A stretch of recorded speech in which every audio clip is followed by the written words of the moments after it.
So over the weekend, all 5 of Donald Trump's impeachment lawyers said, I'm out. Done. Not doing this. And that's really bad for the president because he had struggled tremendously to find anyone even willing to act as his impeachment lawyer. Trial's coming up next week. And he has nobody. And then, even funnier than that, Steve Bannon, the guy Trump pardoned for essentially stealing money from a charity that was supposed to go to build the wall. Steve Bannon came out and he said that Trump should just represent himself. He should be the one to go to the Senate floor and act as his own lawyer because, quote, he's the only one who can sell it. That's his exact quote. He's the only one who can sell it. Steve Bannon knows nothing of law. Nothing. That's why it's such a damn shame that Donald Trump pardoned him. Man, this guy would have gone to jail for a long time if that's his, legal mentality. He's the only one who can sell it. Do you not know what lawyers do? It's not about being a salesperson at all. At all. It's about presenting facts.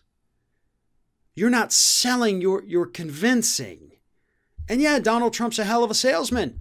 He's gotten all kinds of people all over the country to invest in horrible things that ended up causing them to lose tons of money. He's still facing lawsuits over that, Steve. But that's not what a trial is. This is the dumbest piece of advice I have ever seen a strategist give another human being. And we have seen some doozies over the years here at Ring of Fire, right?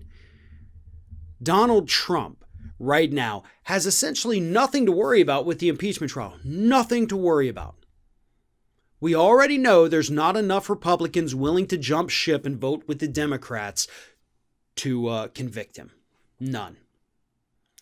But if this man goes down there and represents himself, all that's going to do is make his chances of getting convicted worse. People don't like him. Not to mention the fact, we're going to watch this on TV. We all are. We don't want to, but we kind of have to. This is must-see TV. And if the public is out there, and this man that they haven't had to see, they haven't had to hear from, they haven't had to read his tweets for a couple weeks now, suddenly he's back. And he's just as grotesque, just as flippant, and just as arrogant as he ever was. What does that do to the public? It reminds them of how much better it is to not have him around, to not have his followers around. Putting Trump on the floor of that Senate would be driving that final nail into the coffin of the Republican Party. And so I will end by saying this. I agree with Steve Bannon, and Donald Trump should absolutely represent himself at the impeachment trial.